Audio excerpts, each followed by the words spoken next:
안녕하세요. 오늘 제가 들려드릴 사연은 죽음 앞에서 아무것도 가져갈 수 없다는 진리를 깨닫는 한 여인의 이야기입니다. 저는 시청자 여러분들이 이 이야기를 들으며 많은 감정을 느끼길 바랍니다. 분노도 느끼시고 그 다음엔 따뜻함도 느끼셨으면 좋겠습니다. 저는 정순이라고 합니다. 26년을 함께 살아온 남편 종만이를 어제 떠나보냈습니다. 암이었습니다. 5년의 투병 끝에 결국 하늘로 돌아가고 말았어요. 장례식장의 그 향과 그 차가운 침묵을 아직도 생생하게 기억합니다. 마지막 인사를 나누고 남편을 화장터로 보내고 지쳐버린 몸을 이끌고 집에 돌아왔습니다. 26년이라는 세월이 얼마나 긴지 아세요? 그건 인생의 절반을 한 사람과 함께 보낸다는 의미예요. 그 사람의 숨소리를 알고, 발걸음을 알고, 그 사람이 어떤 꿈을 꾸는지도 알게 되는 시간입니다. 종만이는 그런 남편이었습니다. 의사였어요. 어려운 사람들을 돕는 일의 보람을 느끼던 의사였습니다. 야근도 많고 월급이 많지는 않았지만 종만이는 항상 행복해 보였습니다. 자신이 도운 사람들의 감사함이 그의 가장 큰 재산이라고 말했어요. 거실 불이 환했습니다. 이상했습니다. 남편의 발인식을 마친 몸인데 누군가 집에 있다는 게요. 저는 신발을 벗으며 생각했습니다. 아마도 형제들이 와 있나 싶었어요. 하지만 안으로 들어가는 순간 그 장면이 눈에 들어왔습니다. 아들 민준이와 며느리 서은이가 거실의 테이블에 앉아 삼겹살을 구우며 웃고 있었습니다. 거기에는 아무런 추모의 흔적도 없었습니다. 검은색 옷을 벗은 그들은 마치 축제를 즐기는 사람들처럼 보였습니다. 테이블 위엔 고급 와인이 서 있었고 그 옆엔 남편이 30년을 찬란하게 차고 다니던 금시계가 놓여 있었습니다. 그 시계는 남편이 대학 졸업할 때 부모님이 주신 것이었어요. 의학 박사 학위를 받은 기념으로 말이에요. 남편은 어떤 상황에서도 그 시계를 빼지 않았습니다. 환자를 보러 가면서도 수술실에 들어갈 때도 말이에요. 저는 그 시계가 종만이의 정체성이라고 생각했습니다. 의사 종만이, 그리고 그 시계. 어라, 엄마 왔어? 한번 먹어봐. 이 고깃집 진짜 좋아. 아버지도 이런 거 좋아하셨잖아. 서은이가 환한 목소리로 인사했습니다. 저는 대답할 수 없었습니다. 목이 메었습니다. 왜 이들이 이렇게 행동하는지 이해할 수 없었습니다. 죽음은 사람을 바꾸나요? 아니면 진짜 모습이 드러나는 건가요? 네, 내가 발인식을 마치고 온 거야. 제 목소리가 떨렸습니다. 하지만 서은이는 제 감정을 눈치채지 못했어요. 아니, 아마도 느껴도 상관하지 않았을 것 같습니다. 어머, 괜찮아요? 힘내세요. 고기도 드시고, 아버지도 이제 편해지셨을 거예요. 이제 고생 안 하셔도 되고. 그 말투는 마치 남편이 직장에서 정년퇴직한 것처럼 들렸습니다. 편하게 내려놓은 것처럼요.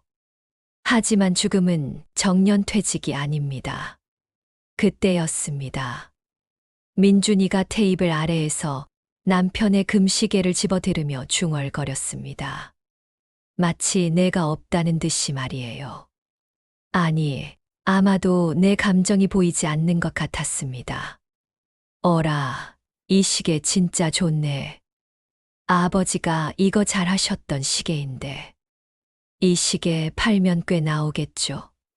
요즘 시장에서 이 정도 품질의 금시계면 800에서 1000은 받을 수 있을 것 같은데.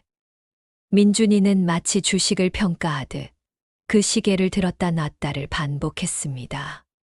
손가락으로 튕겨보고 광택을 확인하고 침까지 묻혀가며 닦아냈어요. 그 모습이 저에게는 남편의 가슴을 후비는 것처럼 보였습니다. 서은이가 남편의 말에 화답했습니다. 그것도 호기심 가득한 목소리로요. 진짜, 그럼 대출금도 갚고 차 할부금도 낼 수 있겠는데. 어차피 돌아가셨으니까 어디 쓸 건 아니잖아. 죽은 사람 물건이 뭐 하는 거야. 차라리 우리가 사용하는 게 낫지. 그 말을 들으며 저는 깨달았습니다. 제 아들과 며느리는 진심으로 이 말을 하고 있다는 걸요. 이건 농담이 아니었습니다. 악의도 없었습니다. 단지 그들에게는 이게 자연스러운 일일 뿐이었어요. 마치 죽음이 모든 걸 물질로 변환하는 기계라고 생각하는 것처럼요. 어머니는 아버지가 남기신 돈이 있을까요? 서은이가 갑자기 제게 물었습니다. 그 목소리엔 해석하기 어려운 감정이 섞여 있었어요. 욕심, 기대, 아니면 단순한 궁금증? 글쎄다. 아버지가 이제껏 돈을 많이 모으지는 않으셨지. 의료비도 많이 들었고, 제 대답이 거짓이라는 건 저만 알았습니다. 하지만 뭔가 안 좋은 냄새가 났습니다. 진짜 위험한 냄새가요. 둘은 마치 남편이 물건처럼 대화했습니다. 마치 장례식에서 나온 그 순간부터 종만이는 더 이상 사람이 아니라 자산이 된 것 같았습니다. 저는 아무 말도 하지 못했습니다. 손이 떨렸습니다. 하지만 눈에 맺힌 건 슬픔이 아니라 깊은 분노였습니다. 또 다른 감정도 있었습니다. 그건 바로 의심이었어요. 그 밤 저는 안절부절 못하며 침실을 배회했습니다. 아들의 말투, 며느리의 눈빛, 모든 게 이상했습니다. 마치 그들이 이 순간을 오래전부터 기다렸던 것처럼 말이에요. 그렇다면 내가 모르는 게 뭐가 있을까요?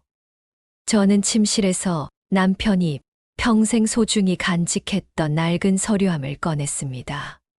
결혼하던 첫날부터 함께했던 그 서류함 말입니다. 연한 갈색 천으로 덮인 모서리가 달아있는 그 서류함이요. 손이 떨리며 안을 뒤졌습니다. 은행 통장들, 생명보험 증서들, 그리고 그때 발견했습니다. 숨겨진 통장 한 개가요. 다른 통장과는 달리 검은색 케이스에 들어있었고 메모지가 붙어 있었습니다. 통장을 펼치는 순간 숨이 멎었습니다. 잔액이 아이들이 상상도 못할 정도였습니다. 30년을 모은 돈이었어요. 결혼 초기에 종만이가 투자를 시작했던 부동산. 20년 전 종만이 이모께서 남기신 상속금. 작은 규모지만 꾸준히 돌아오던 배당금들. 모든 게 이 통장에 모여 있었습니다. 통장 옆엔 남편의 필체로 적힌 메모지가 있었습니다. 종만이의 글씨는 한 번에 알아볼 수 있었어요. 의료 기록장에 남긴 그 날카로운 글씨 말이에요. 내가 죽거든 이 돈은 순이 내가 아닌 손주 수아에게 줘라. 아빠가 하는 일을 보면서 잘하는 게 최고의 유산이다. 세상에 돈만 남는 게 아니라 마음이 남아야 한다. 우리 수아가 그런 아이가 되길 바란다. 수아는 우리 아들의 아이, 제 손주입니다. 이제 고등학교 2학년입니다. 현명하고 따뜻한 아이죠. 정말 착한 손주예요. 어릴 때부터 할아버지를 정말 따랐습니다. 할아버지 일이 뭔지 물어보고 병원에 가서 할아버지가 환자들을 돕는 모습을 보는 것만으로도 행복해 했어요. 메모를 읽고 다시 읽었습니다. 3번, 4번을 읽었어요. 그 순간 저는 모든 게 이해됐습니다. 남편 종만이는 이미 알고 있었습니다. 아들의 탐욕을 알고 있었던 겁니다. 그래서 통장을 숨기고 손주에게 상속하라는 메모를 남겼던 거예요. 아마도 마지막 순간까지도 계속 생각했을 거예요. 자신이 죽은 후 일어날 일들을 말이에요. 저는 그제야 깨달았습니다. 아, 내가 지켜야 할 건 아들이 아니라 손주의 순수함이구나. 내 자식의 탐욕으로부터 우리 손주를 지키는 것만이 종만이의 진정한 유산을 지키는 거구나. 그리고 또 다른 깨달음도 왔습니다. 종만이는 이 모든 걸 계획했어요. 죽기 전에 충분히 계획했던 거예요. 그렇다면 나도 할 수 있습니다. 아니, 해야 합니다. 종만이의 뜻을 지키기 위해서 말이에요. 그 밤을 새웠습니다.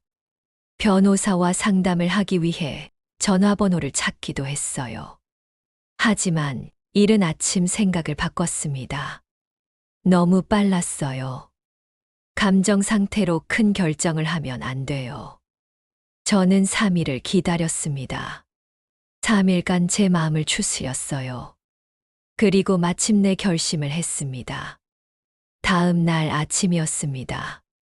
정확히는 8인식 사흘째 아침이었어요. 저는 민준이와 서은이를 거실로 불렀습니다.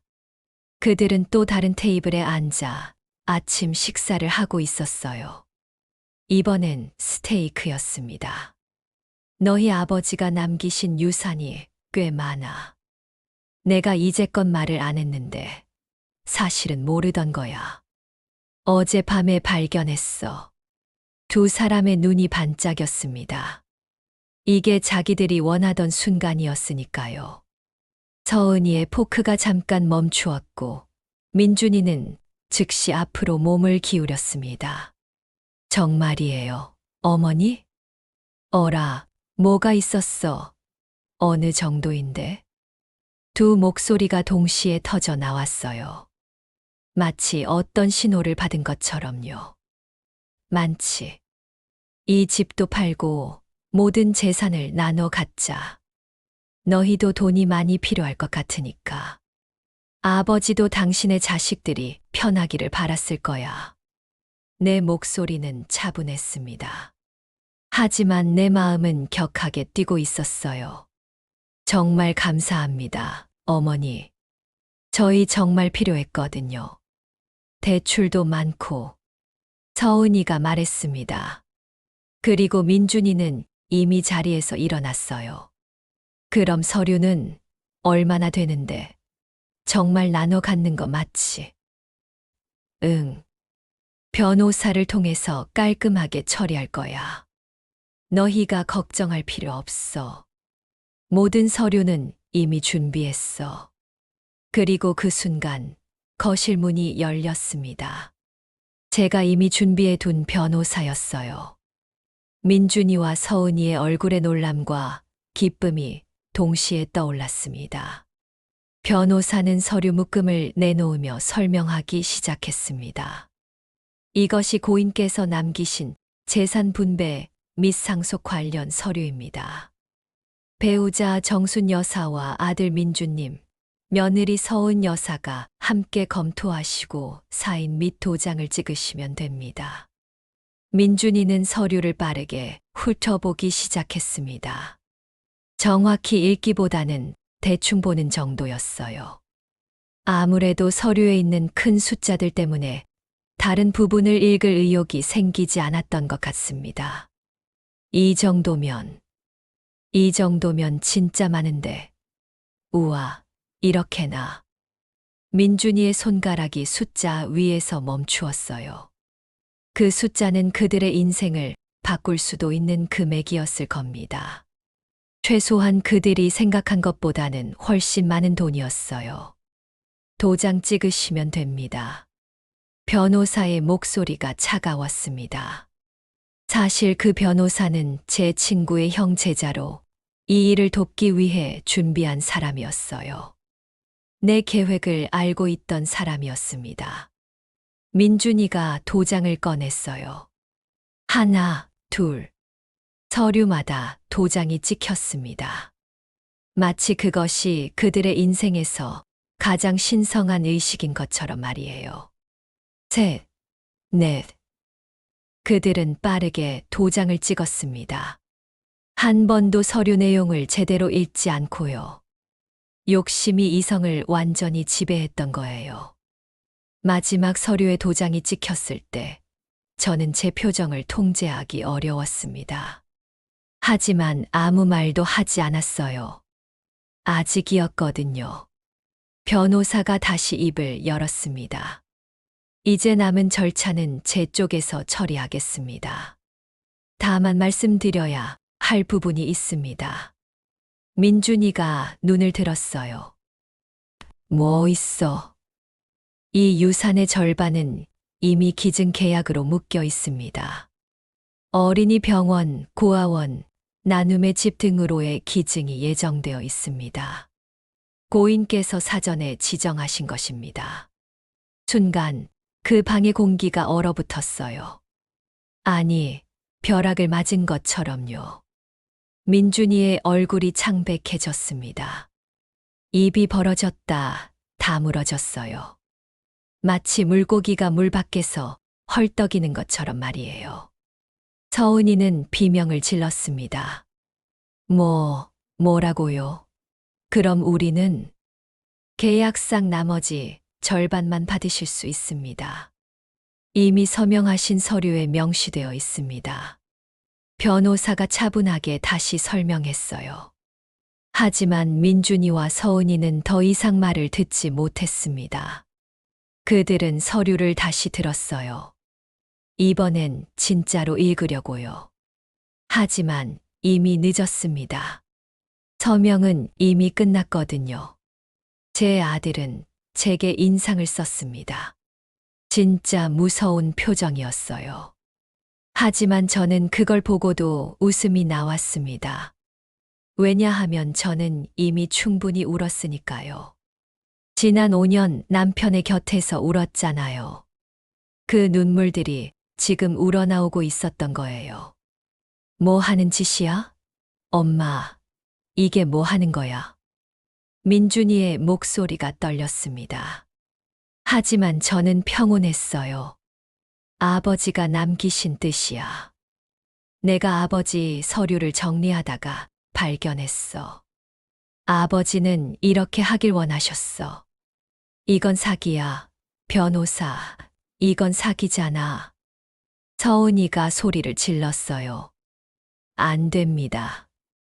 모든 절차가 합법적으로 진행되었습니다. 당신들이 직접 서명하셨고 도장도 찍으셨습니다. 법적인 하자가 없습니다. 변호사의 목소리는 여전히 차분했습니다. 하지만 그 안에는 정의감이 담겨 있었어요. 민준이는 제게 소리쳤습니다. 엄마, 돈 돌려줘. 이건 우리 돈이야. 할아버지, 유산이 우리 거라니까. 내 아버지 유산 맞아. 하지만 그게 모두 너희 거라고는 아무도 말한 적 없어. 너희 아버지는 이미 알고 있었어. 너희가 뭘 할지.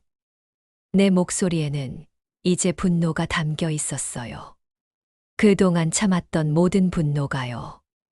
당신들은 남편이 죽기 전에도 이미 계획했잖아. 뭘 팔고 어디에 쓸지. 그걸 내가 몰랐다고 생각했어? 나는 알고 있었어.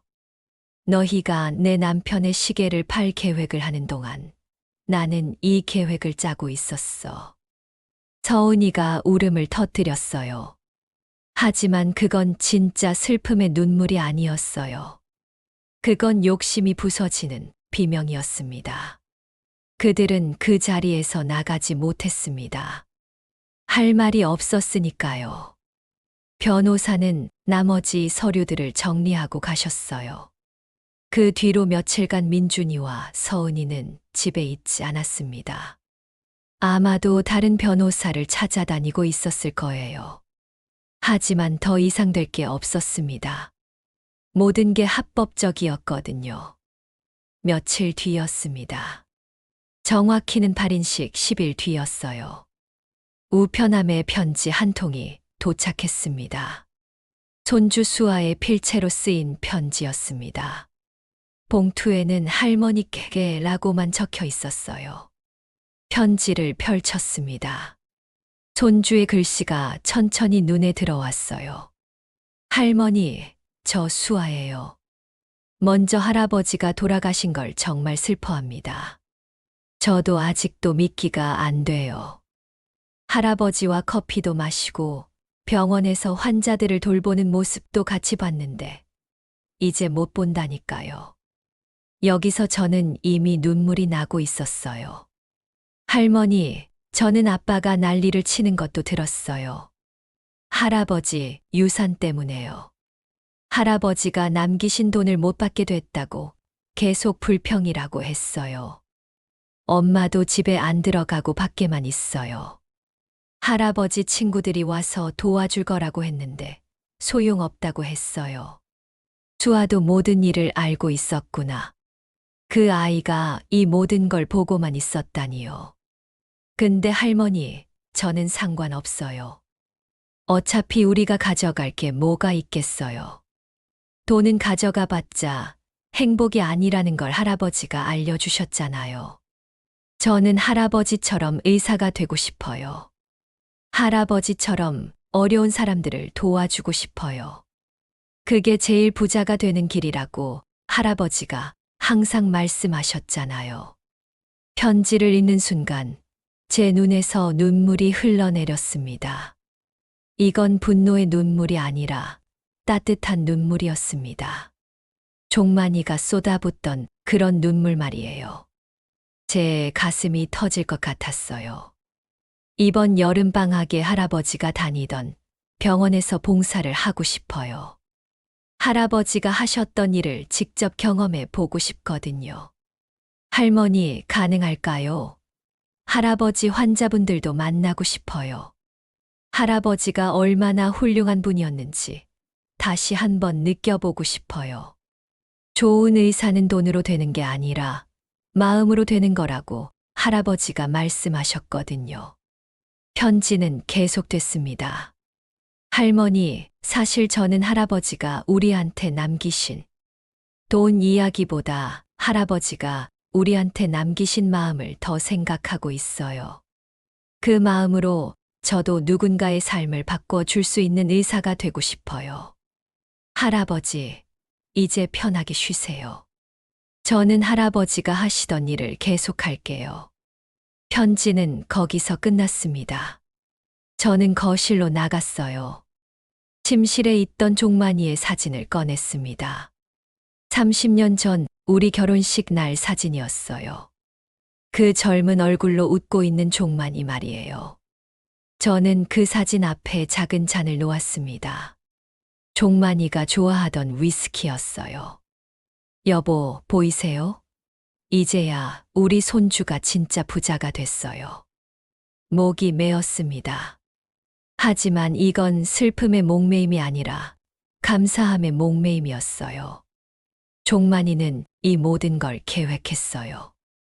그리고 저도 그 계획을 완성했습니다. 하지만 이건 복수가 아니었습니다. 처벌이 아니었습니다. 그저 순수함을 지키는 일이었을 뿐입니다. 시청자 여러분, 이 이야기를 끝내면서 제가 말씀드리고 싶은 게 있습니다. 우리는 살면서 많은 것들을 추구합니다. 돈, 명예, 권력. 하지만 결국 우리가 남길 수 있는 건 그런 게 아니라는 거 아세요? 우리가 정말로 남길 수 있는 건 따뜻한 마음뿐입니다. 누군가에게 미친 영향, 누군가의 인생을 바꿔놓은 그 작은 행동들 말이에요. 종만이는 죽으면서도 아무것도 못 가져갔습니다. 하지만 그는 수아라는 아이의 마음 속에 영원히 살아 있습니다. 그 아이가 앞으로 만날 수천 명의 환자들의 마음 속에도 종만이는 있을 거예요. 왜냐하면 수아는 할아버지처럼 열심히 하는 의사가 될 테니까요. 제 아들 민준이와 며느리 서은이는 돈을 잃었습니다. 하지만 그들이 진짜 잃은 건 돈이 아닙니다. 그들이 잃은 건 인생에서 가장 소중한 것, 신뢰예요. 저는 그들을 또 다시 믿기 힘들 것 같습니다. 하지만 저는 후회하지 않습니다.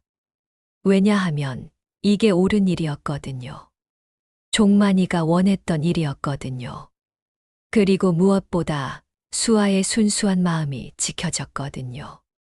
시청자 여러분, 혹시 지금 이 영상을 보며 자신의 가족 때문에 고민하고 계신 분이 있나요? 누군가의 탐욕 때문에 상처받고 계신 분이 있나요? 저는 그 분께 말씀드리고 싶습니다. 복수하세요. 하지만 복수의 대상을 정확히 하세요.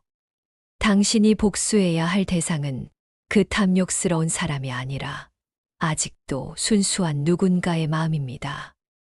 그 순수함을 지키는 것이 가장 완벽한 복수입니다. 그리고 동시에 가장 아름다운 선택입니다. 저는 이제 매일 수아의 손잡이를 흔들며 병원에 같이 갑니다. 종만이가 하던 일을 이제 제가 합니다. 물론 의사는 아니지만 환자분들을 챙기고 수아가 할아버지의 정신을 잘 배우도록 옆에서 도와줍니다. 그리고 가끔씩 저는 종만이의 금시계를 꺼내봅니다. 그 시계는 여전히 정확하게 시간을 알려줍니다. 하지만 이제 그 시계는 돈의 가치로 평가되지 않습니다. 그건 단순한 시계가 아니라 의사 종만이의 정체성이자 수아가 대를 이어 물려받을 정신이 됐으니까요. 아무것도 가져갈 수 없는 이 세상에서 우리가 정말로 남길 수 있는 건 돈이 아니라 따뜻한 마음뿐입니다. 종만이는 이미 가셨지만 그의 마음은 여기 있습니다. 수아의 가슴 속에 있고 저의 가슴 속에도 있고 그리고 앞으로 수아가 도울 수천 명의 환자들의 가슴 속에도 있을 것입니다. 시청자 여러분, 감사합니다.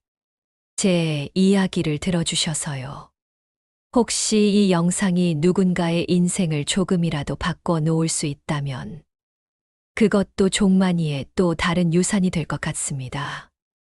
저희 집안의 이야기가 누군가의 가슴 속에 따뜻한 무언가를 남길 수 있다면 저는 행복합니다. 더 이상 분노가 없습니다. 다만 감사함만 남았습니다. 종만이가 저를 이곳까지 인도해 줬으니까요. 이상 정순이었습니다. 감사합니다.